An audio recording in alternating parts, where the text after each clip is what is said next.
Venezuela, despite our best efforts, they remain our neighbors who, insist on parking derelict vehicles all over the yard and the street, and they lower our property value. In a few months, the Venezuelan amnesty comes to an end, keeping in mind that we're already into a 6-month extension. And really, it's kind of a bonus of the pandemic for both the government and the Venezuelans, because once the registration period ended in late June 2019, remember, Venezuelans were only given a year to stay in Trinidad and Tobago. To work here for a year in the first instance, persons, as I've said, have asked, well, what happens after that year? We are sincerely hoping that Venezuela, during the period of a year, will stabilize and that things will get better in Venezuela with the stabilization of their internal affairs, and then persons will want to move back home. If that does not happen, because I certainly don't have the ability to predict the future, we will deal with it closer to the time. Needless to say, Venezuela hasn't gotten its act together. While it was all we could talk about in the first half of 2019, the situation next door has largely faded from the headlines. So let's see if I can get you caught up. Nicolas Maduro is still president, despite numerous attempts to oust him through intense pressure and sanctions from international bodies. Juan Guaido is still self-proclaimed president, but remains largely ineffective in bringing about a regime change. The Venezuelan government took the British government to court in Britain, to the appeal court. And you know what the ruling was? The ruling was, in England, done by the British court in England, that there is no President Guaido, and that the legal president of Venezuela is Maduro. Now, Guaido is still the head of the National Assembly, so the Maduro government has decided, hey, let's have an election to truly cement who's going to gain full control of all branches of government. Of course, any election in Venezuela, the international community kind of raises its eyebrows and says, is this legit? So the EU tried and then eventually gave up trying to send observers to the election.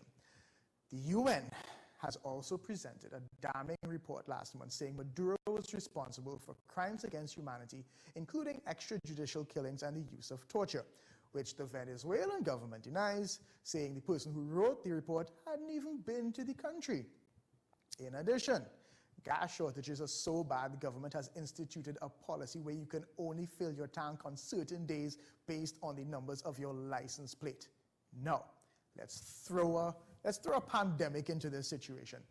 Venezuela's healthcare system was already beyond collapsed. And this CNN story gives you an idea of just how bad it is with COVID-19. Doctors tell us this motel is one of many being used by the Venezuelan government to house suspected COVID patients in a bid to keep them off Venezuela's crumbling hospitals, where the situation is similarly desperate. The main hospital here, one doctor tells me, has only 9 ICU beds, 6 hours of available water a day, intermittent power, and 1 X-ray machine that hasn't worked for months. Patients say this man was left dead, abandoned in his bed for days. That's insane. But the government has been reporting some really low numbers, which most people attribute simply to low testing. A lot, right? And we're not even done. So now the Venezuelans are turning to their allies. The Russians have provided them with the Sputnik 5 vaccine, which they're going to trials. Maduro has even said his son is willing to take part in the trials, and if successful, President Maduro himself will be first in line to get the vaccine. Apenas empecemos la vacunación masiva, ping, yo voy a ser el primero. I already translated it for you, but I really just wanted you to hear the ping. And in all of this, I haven't even touched on the Iran-Venezuela alliance to get oil because, according to Maduro, oil revenue has dropped 99% from 2014 to 2019. And once Venezuela deals with Iran, the U.S. Secretary of State has put more sanctions on Venezuela. We're also sanctioning the previous president of Venezuela, Nicolas Maduro. For nearly 2 years, corrupt officials in Tehran have worked with the illegitimate regime in Venezuela to flout the UN arms embargo. Our actions today are a warning that should be heard worldwide. No matter who you are, If you violate the UN arms embargo on Iran, you risk sanctions. And following a debate, the National Constituent Assembly approved the anti-blockade law for national development and the guarantee of human rights.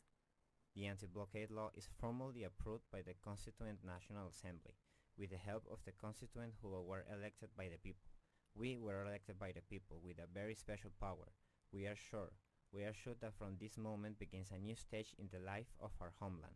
And now you're caught up. Listen, this is one time I couldn't make a long story short, because all of that was to say the situation in Venezuela has not gotten any better. At least not better enough that the people may be ready to leave here and head back there. And already, our government is getting pressure from 25 human rights groups saying, stop deportations. We are breaching our treaties, which Minister Stuart Young has promptly shut down. So I'd like to put to rest any suggestion that the state is doing anything illegal, that the state is breaching any due process in dealing with these situations, in particular deportation. And now they're asking the government to give the Venezuelans an opportunity to stay in Trinidad, saying, quote, Trinidad and Tobago's registration process last year went some way to providing Venezuelans with international protection and was an important opportunity for many Venezuelans to start rebuilding a new life in safety and to contribute meaningfully in a country built on diversity. In light of the dangerous conditions in Venezuela, we ask you urgently to consider reopening the registration process to ensure Venezuelans in Trinidad and Tobago have access to legal status so they can contribute to the many skills that they have, end quote. And government still hasn't given any definitive statement of what's going to happen when this extension ends. But the Prime Minister, in his speech to the UN, called on all parties to come to a peaceful resolution. We ask the member nations of the UN to continue to support the CARICOM initiatives, encouraged by Norway and Barbados, to bring all elements in Venezuela to accept dialogue and human rights as their guiding lights, as we look forward to fair and peaceful elections there in the near future, and trust that a satisfactory outcome would lead to a resumption of normalcy in our Caribbean shores as we all aspire together to achieve together in this region. And that doesn't really say much. All that basically acknowledged was the need to finally extinguish the fire at our neighbor's house because we're getting tired of wetting our own. That was a mouthful. Let's take a break.